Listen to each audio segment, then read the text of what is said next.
And next 20 minutes or so, I'm going to talk about maritime threats and maritime security way ahead for Sri Lanka.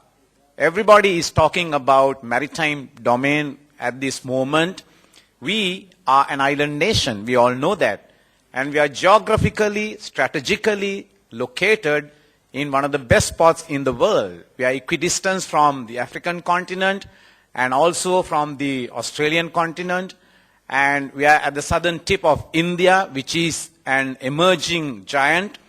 And I wish Prabha Jayasinghe would have done her presentation before me, because she's going to talk about the geopolitics of Indian Ocean, but the schedule is such and I'm doing it, so I will not get into that aspect. And incidentally, I must tell you that this lady, I used to play with her parents when I was small at Kadugannava. So I'm great privileged to see you, daughter.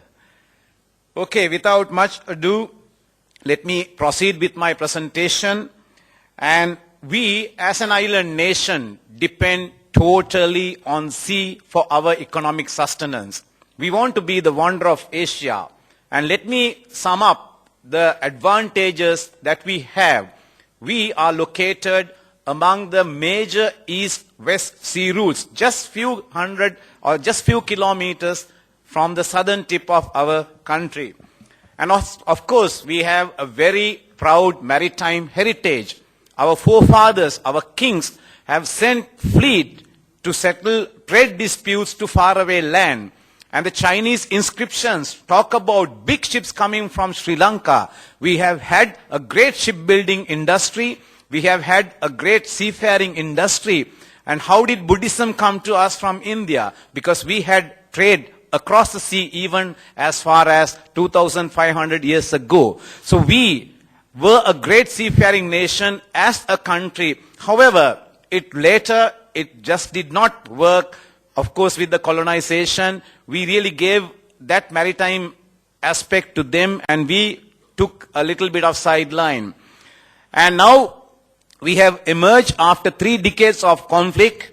And one thing we must remember is, although we were fighting the most ruthless enemy or the most ruthless terrorist organization in the world, our ports were never closed. Our sea lanes of communications were always open.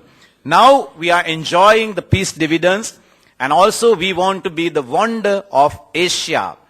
And we are blessed with blue deep water ports, and Port of Trincomalee, where I come from, it's a natural harbor, not a single man-made breakwater, having a depth of 24 meters. And those who know about sea and the ships know the value of a port of that nature. And our neighbors would only envy, because if they have a port like that, they can go to extreme lengths. So at this particular moment, having defeated the most ruthless terrorist organization in the world, should we still be considered? Should we still be paying our attention to maritime security? That is what I am endeavoring to do now.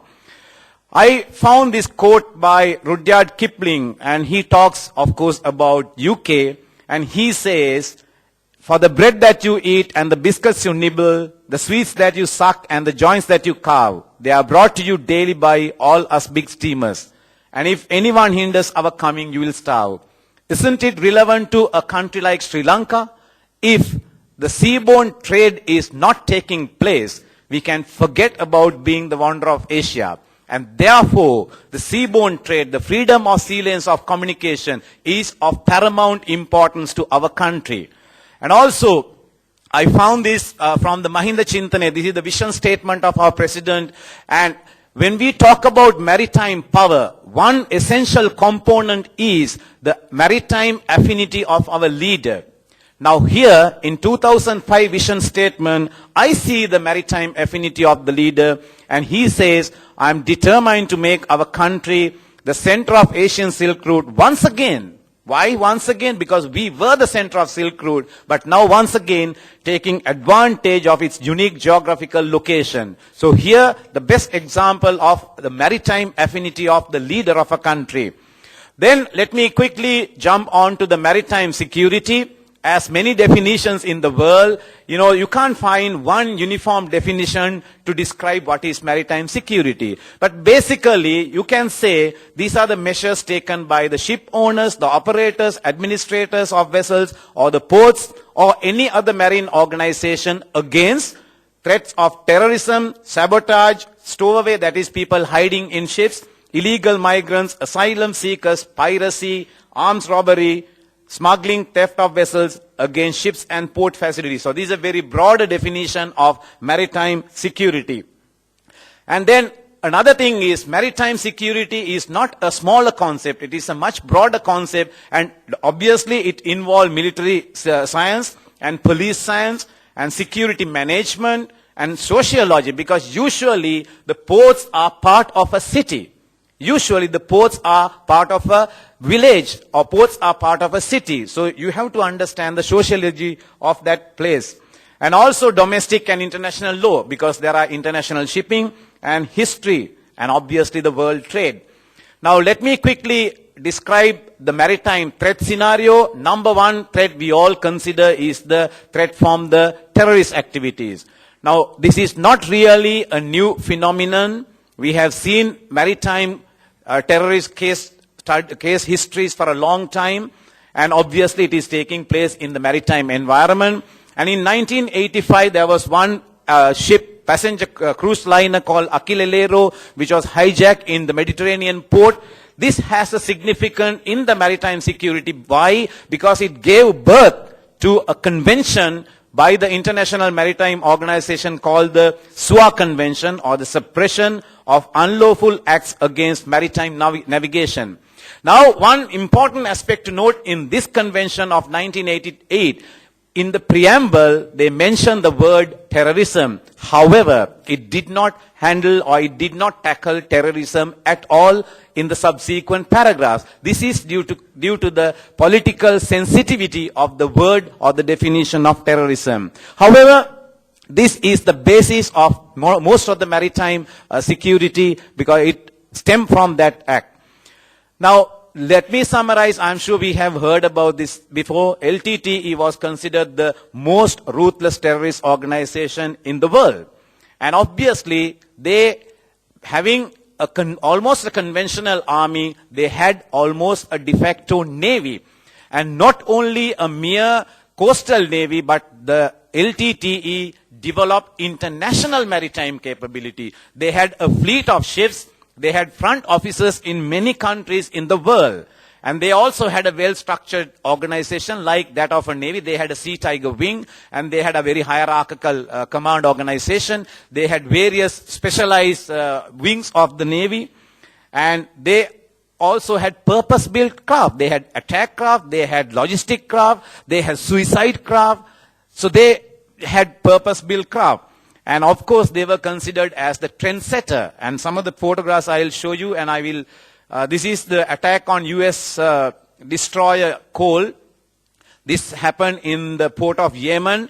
After this attack, the LTTE leader said, most probably the Al-Qaeda copied our tactics, right? So, because this incident took place by a service boat inside a port, coming and ramming onto the ship, killing about 17 people. And not only that, of course, the security environment, when we talk about the present day security environment, we have to talk about the September 11, but I will not dwell too much upon that. And also, few years later, another big ship was attacked. Again, similar tactics used by the LTTE in a rubber-flated dinghy carrying about 150 kilograms of explosive, rammed onto a very large crude carrier, Limburg. Now, these were some of the incidents. And also, in the year 2004, a Philippine super ferry was attacked and large number of passengers were killed. Why I showed you these major events is to lead to my next slide. Now, here are the incidents of attack against merchant vessels in and around Sri Lanka. Although the world may not have paid sufficient attention to it, but we have suffered at the hands of maritime terrorism a great deal. I will not go into the details of these incidents, but here is the example how many incidents that we have had in our waters when you consider the Maritime Terrorist Act. Now, post 9/11, the security environment took a different turn, and at that time it was unarmed, conventional passenger aircraft which was used as a weapon. And then the possibility of a ship carrying a weapon of mass destruction, entering a port and exploding itself was considered as the next threat. Can you imagine a ship coming into port of Colombo, exploding with a nuclear weapon? The entire city would be gone. Similarly, if a port enters port of New York, you can imagine the devastating effect that can have. So that was considered as the new threat. But maritime terrorism is not the only threat to the maritime security. There are many other traditional threats. Number one being the cargo theft, that is stealing of cargo from ships. This is not piracy, stealing of cargoes from the containers in the port. This is a very common threat. And piracy.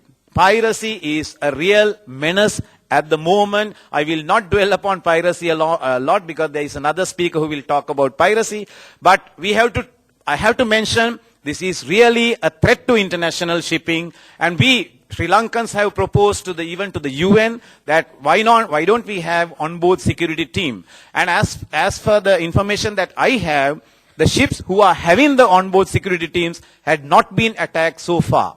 Right? So this is food for thought. But there is one thing I would like to say. If we did not defeat the LTTE comprehensively, there would have been a possibility the LTTE, they did it earlier. They would resort to pirate activities in order to get money or other incentives. So we defeated them, and at least our area is not prone to acts of piracy. This is the piracy new dimension. Now, ship at sea is one of the most beautiful things you can see. And we always call a ship she, right? But this is the present day ships with concertina wire and bogus, bodyguards. They're not really bodyguards, but just to show the pirates that there is somebody on the deck. So the ship has become very ugly now. But this is the state of affair some of our shipping have to go through. And also, the predicament is that I just read this in the morning, 2,000 Somali pirates are hijacking the world's economy. And how do you like that? Right? So they are hijacking the world's economy. So that is about piracy. And of course, stowaways, hiding in ships and going to other countries. Nowadays, this has really become very less in our country, but it is happening elsewhere. And of course, drugs and weapon smuggling. And these are some of the weapon smuggling ships destroyed by the Sri Lanka Navy in the year 2007. And they were carrying like 100,000 of ammunition.